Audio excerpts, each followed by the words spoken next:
Well, good evening, everybody. Here I am up at work. Uh, Pretty eventful Christmas day. Got to go down and see my new grandson and my granddaughter Rye, Bear and Rye, and Elise and Nathan, and just have a wonderful time with them. It was really cool. As a matter of fact, I'm going to post a little video here next to this one about little Bruin getting his first fishing pole. Hey, Ilea. Anyway, I'm Rick Tresolino, and this is Fishing for Men. I just want to relay a quick story today, a Christmas story of my own that happened today. And so this morning I went to work. I had to clean a place early. Yeah, on Christmas. That kind of sucks. But so on the way over, I was thinking about people who were at work, because it used to be that way a lot. You know, the shift work I did, and always wasn't very good. And the main ones that are open around are convenience stores, especially one name brand, which I won't mention. But I was thinking about them, and there was one lady there that always kind of stuck out to me. She's so nice. And I was just thinking about that, and I thought, I think I'm supposed to give this, bless this woman with some money. And Lord gave me an amount. And I will tell you what it is because it relates to the story. But it was $100. And so I always check with him to make sure it's what he wants.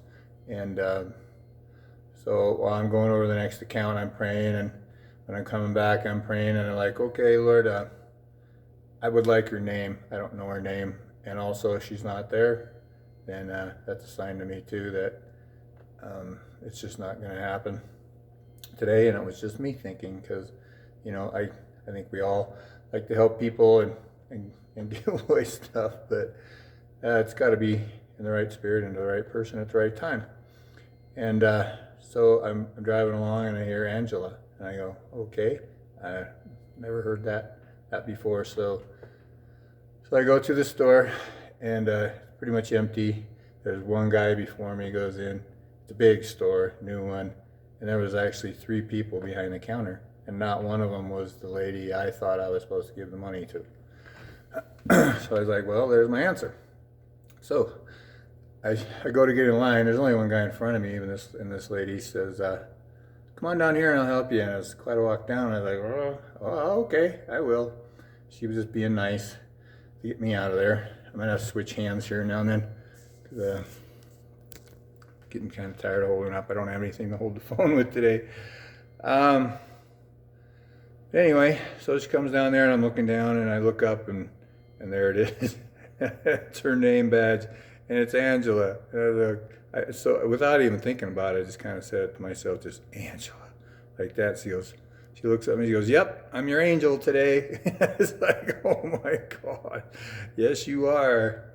And I just had the money right in my front pocket, and I just said, well, you know, I thought I was supposed to give this money to someone else, but God gave me your name on the way over, and you're the one that waited on me, so it's yours.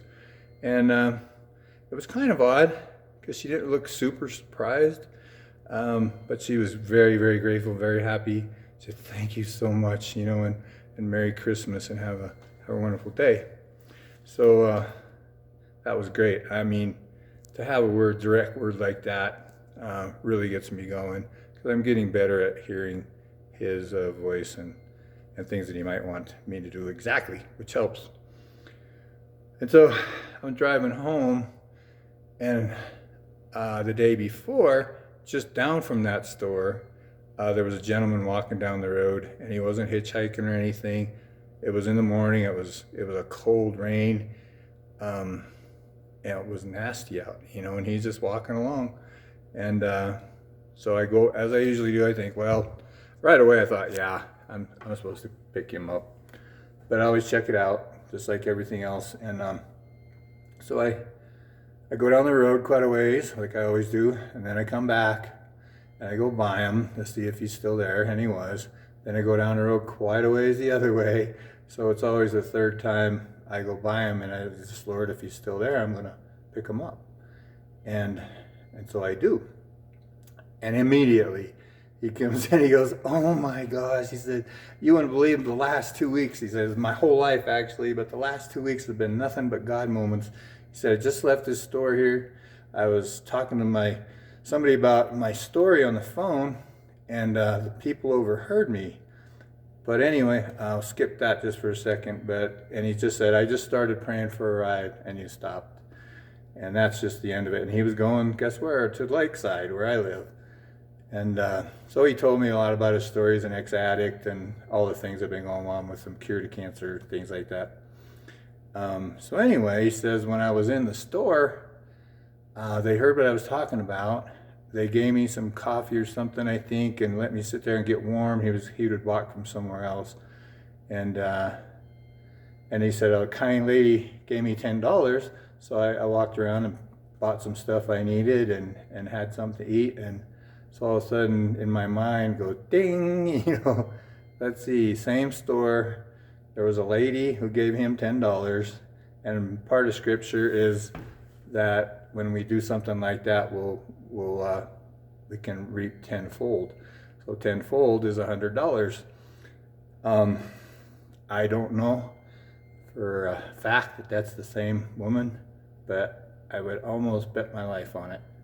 And maybe that's why she wasn't too surprised. Maybe that's something that she does quite often. Who knows? But wow, what a story. And God is so good. And didn't get any better than him sending his son to earth, and he was born from a female. And Christmas today is what we celebrate, is the birth of Jesus. There's lots of other things that go on, like the fun we had down at my son's house today in celebration. But there's people, there are Christians that are banging Christmas and are putting it down and things like that because it gets commercialized, or there can be other meanings to it. Well, I know they celebrate Christmas in heaven, and you don't have to worry about anything else. Anything else you've heard, just celebrate the birth of Jesus. If that's all you want to do, and then that's all you got to do. But just think of it. It's one holiday, Christian holiday, that they're trying to make it not that, of course, but to celebrate it around the world. Around the world. How often does that happen? And here people celebrate, Halloween all the time, and it's definitely not a good thing. I mean, I did it my whole life and never really even thought of it that way. But there's a lot of bad stuff that goes on that night. Anyway, but Christians basically not celebrating the birth of Jesus. Doesn't make a whole lot of sense to me. But that's it. That's my message for tonight. And I just want you to train yourself to hear the voice of God, and always check it. Especially if you get a word or something, always check it in Scripture and ask for Scripture. He gives me a lot of Scripture to back things up that he says to me. So, besides what I'm seeing here, there's a lot of teaching on it, hearing God's voice, and so many good books. But today, I tell you what, I have not been that blown away in a long time. And it's just one thing after another. The more that we do, the more he'll give us.